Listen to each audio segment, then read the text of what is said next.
Assalamualaikum warahmatullahi wabarakatuh.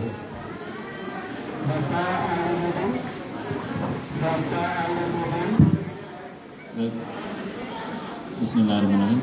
Assalamualaikum warahmatullahi wabarakatuh. Perkenalkan, nama saya Dr. Taufik Nazar dan ini Dr. Devi.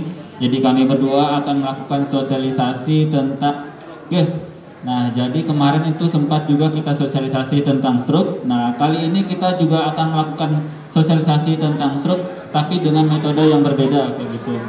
Nah, jadi pada kali ini selain menjelaskan tentang stroke, kita juga akan melakukan screening atau pemeriksaan untuk menilai faktor risiko dari seseorang apakah selama 10 tahun ke depan atau 5 tahun ke depan atau 20 tahun ke depan dia akan memiliki kemungkinan untuk mengenai atau terkena penyakit stroke, gitu, okay? Nah, jadi pemeriksaan ini akan dilakukan di meja yang di belakang. Nah, jadi nanti ini akan dilakukan oleh teman-teman saya juga. Nah, jadi di sana ada Dr. Devi sama Dr. Mala sama Dr. Vidya. Nah, jadi bagi keluarga pasien yang tidak kena stroke, yang belum kena stroke ya, tapi semoga jangan kena stroke. Nah, jadi nanti sambil periksanya di belakang. Nah, gitu. Jadi itu di sini kami menjelaskan tentang apa itu stroke, apa itu gejalanya, apa itu faktor risikonya, dan bagaimana cara mengobatinya. Sementara yang di belakang nanti akan melakukan pemeriksaan berupa screening untuk faktor risiko kejadian stroke di selama 10 tahun atau 5 tahun ke depan melalui sebuah aplikasi, kayak gitu. Baik, langsung saja mungkin kita coba diskusi santai aja. Jadi mungkin selama perjalanan, selama kami menjelaskan ada beberapa hal atau informasi yang kurang mengena di Bapak dan Ibu yang ada di sini, silahkan bisa langsung ditanyakan. Tidak perlu malu-malu, bisa tanyakan ke depan, atau mungkin kalau malu maju ke depan bisa angkat tangannya biar kami yang ke Bapak dan Ibu, kayak gitu. Nah, jadi kita sambil pelayanan juga sambil dulu. Jadi kalau sambil dipanggil Muhammad Haris. Oke. Jadi apa itu stroke? Nah, apa itu? Sebelumnya untuk Bapak sama Ibu yang mau ada pengecekan gratis, dijelaskan oleh Dr. Taufik, bisa dilakukan pengecekan di belakang ya. Ada Dr. Mala dan Dr. Vidya, silakan. Mumpung gratis ya Bapak Ibu untuk mengetahui faktor risiko apakah ke depannya Bapak sama Ibu ini ada gejala stroke ke depannya atau tidak.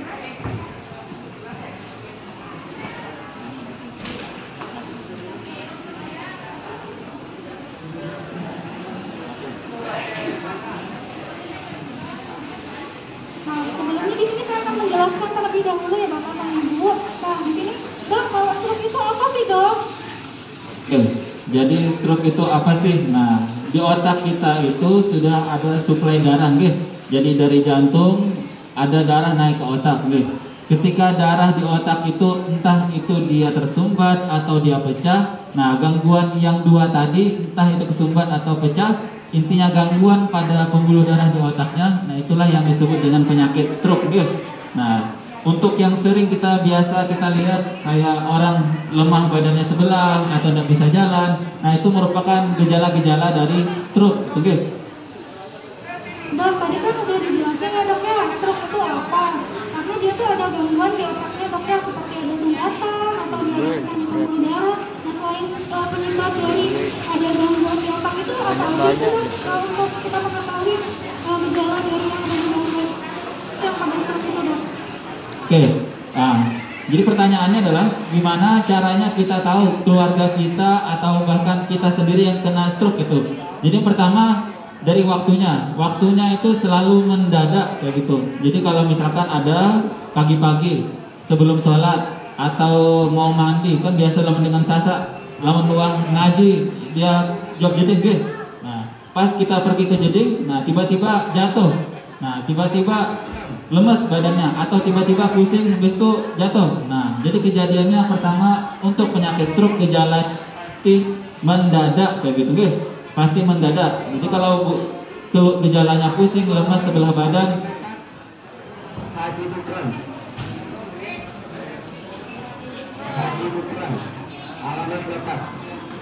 Haji Gufron alamat Lepak.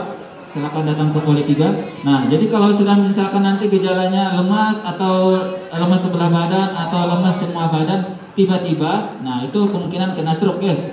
Nah, terus selain itu, selain lemas sebelah badan atau lemas semua badan atau tiba-tiba yang tidak sadar, misalkan tidak sadar keluarganya, nah nanti tiba-tiba tidak sadar keluarganya atau nanti tiba-tiba pusing sepusing-pusingnya, sesakit-sakitnya, tidak pernah merasakan sakit kepala sesakit itu. Nah, habis selanjutnya setelah itu langsung mual muntah atau habis itu langsung tidak sadar. Nah, kalau sudah merasakan itu, terus kemudian didukung ada faktor resiko. Nah, faktor resikonya apa aja? Jadi saat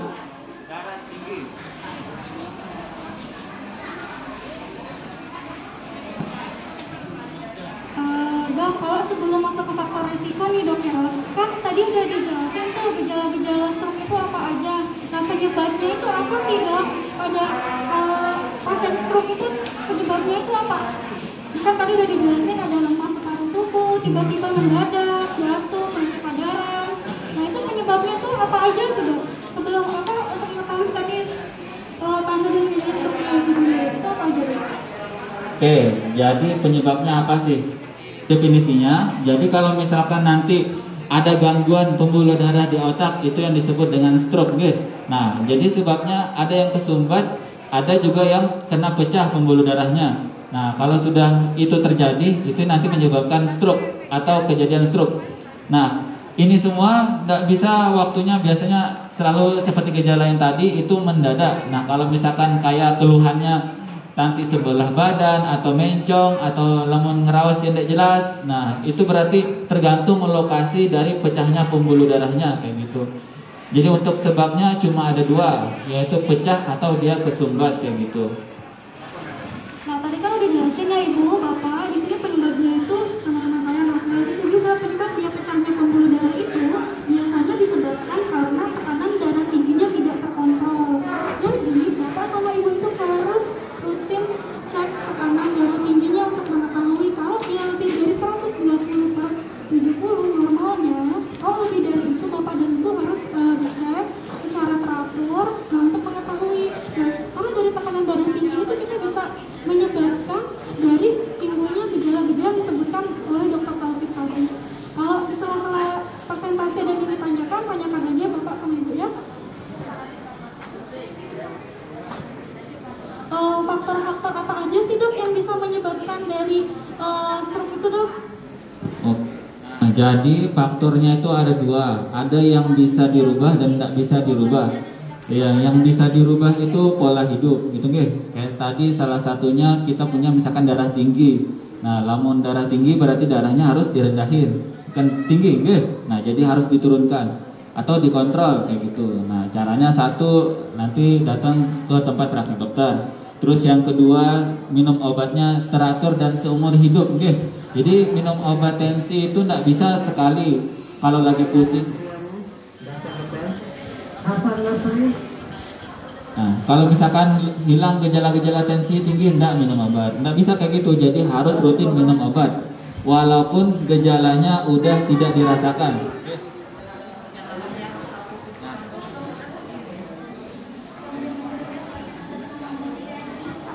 Nah, terus selain itu yang darahnya, belum lagi yang kencing manisnya. Nah, itu juga harus dikontrol.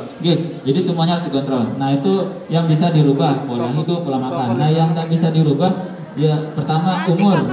Nah, umur. Nah, jadi kalau sudah di atas 50 tahun itu baru faktor risiko. Nah, jadi di sini kita itu pemeriksaan yang di belakang itu adalah kalau misalkan di keluarga kita ada orang atau keluarga kita, entah itu bapak, ibu atau siapapun yang kena stroke, nah itu kita punya faktor risiko, itu yang pertama. Terus yang kedua kita punya darah tinggi, nah itu juga punya faktor risiko untuk kena stroke.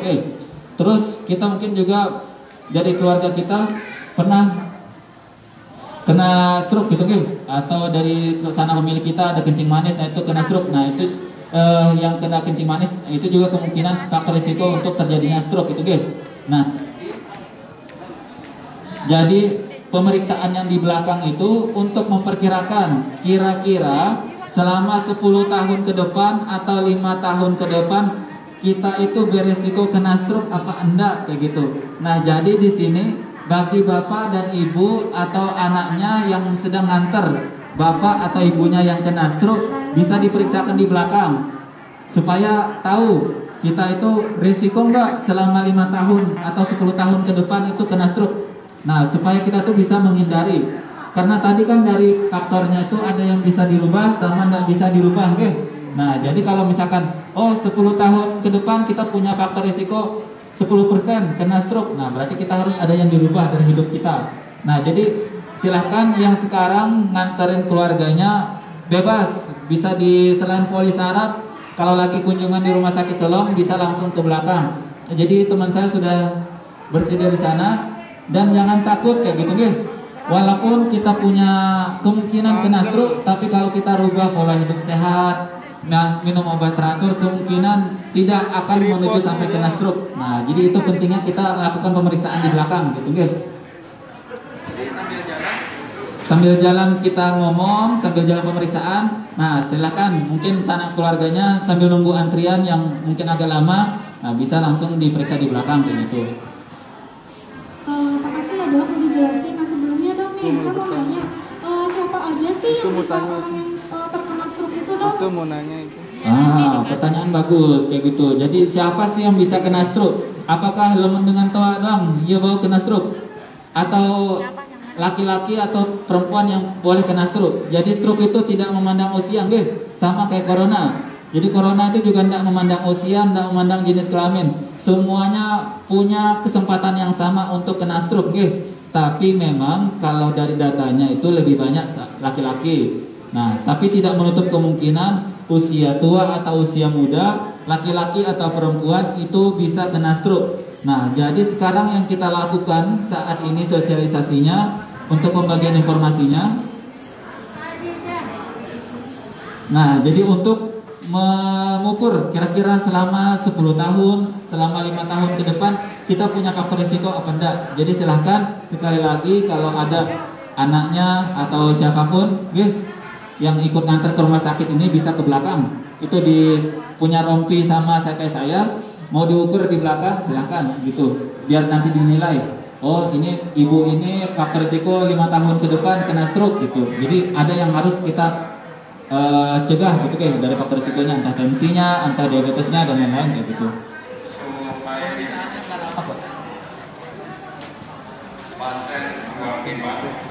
Berapa lama pemeriksaannya?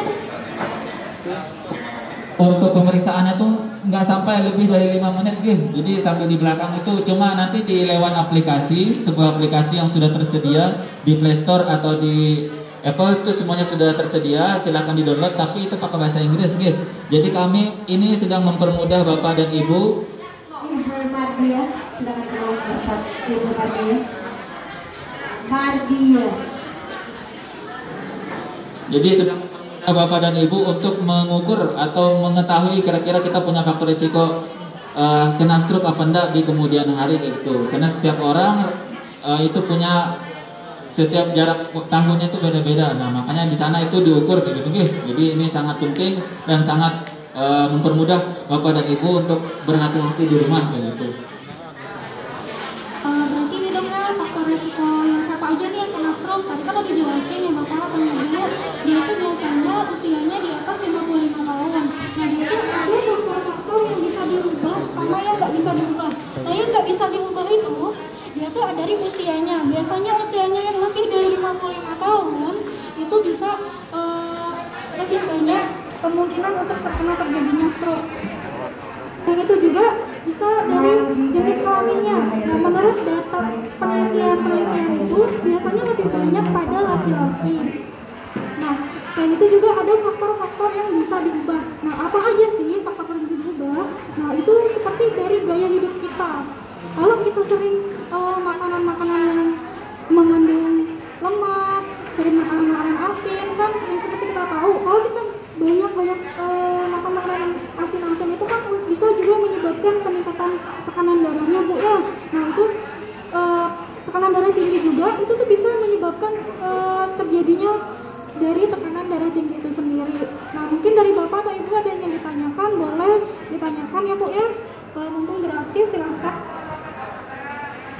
Selain itu dok, untuk pencegahannya itu Besok kita apa aja tuh dok Pakistan. pada pasien Panggang. ini masih muda gitu kan.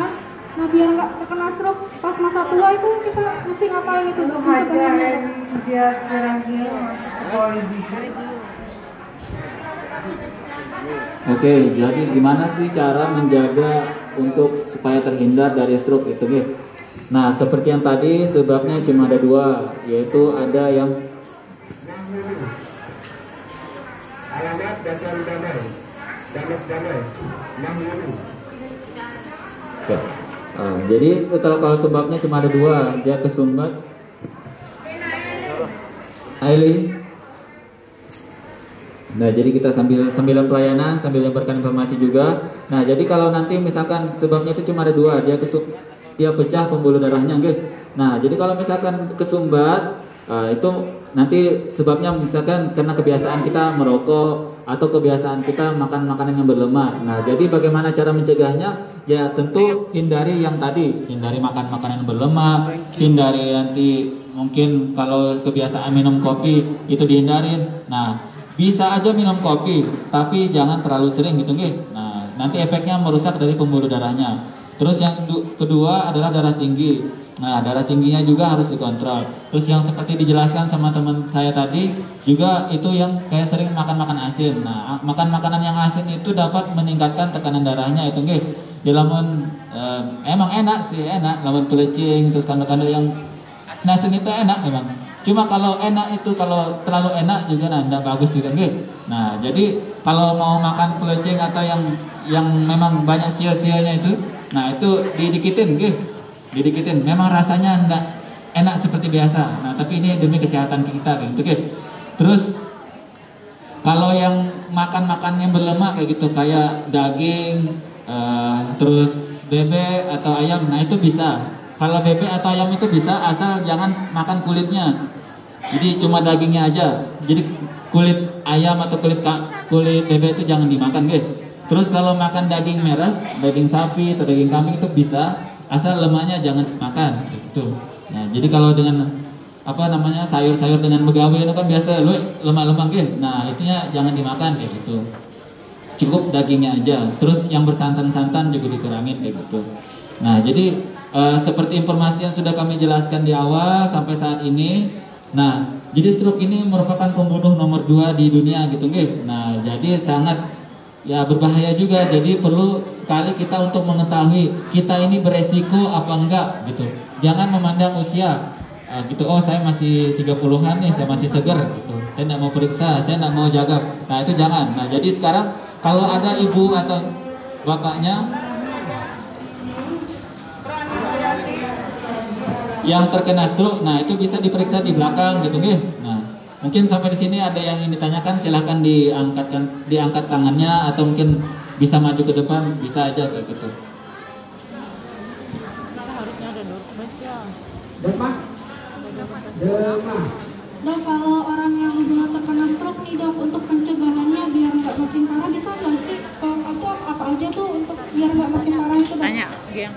Nah, kalau sudah kena stroke, nah jadi stroke itu apakah cuma sekali kayak gitu?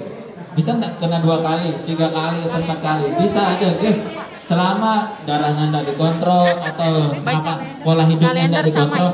Serangan stroke itu bisa lebih dari sekali, jadi bisa pecah di pembuluh darahnya itu bisa terjadi berkali-kali gitu, Nah, makanya ketika sudah pernah terkena sangat penting untuk merubah pola hidup. Nah, merubah pola hidup dan konsumsi obat-obatan yang teratur. Karena kalau misalkan tadi ada darah tingginya, ya minum obatnya harus seumur hidup, Nggak bisa pas lagi, oh darah saya lagi naik baru saya minum obat. Nggak boleh kayak gitu.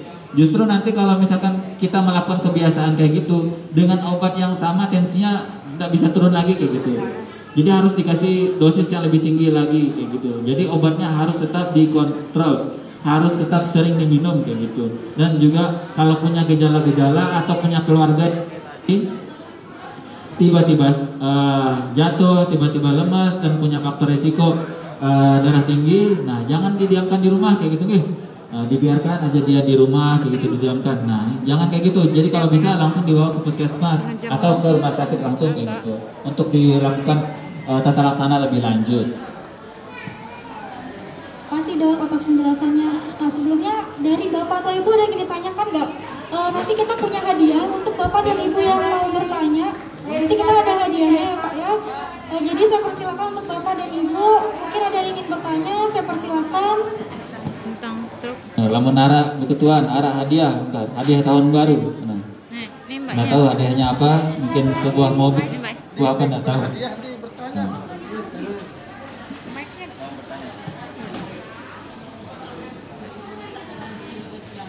Tadi kan kalau nggak salah dengar Pak Dokter menjelaskan kalau orang stroke itu harus minum obat seumur hidup.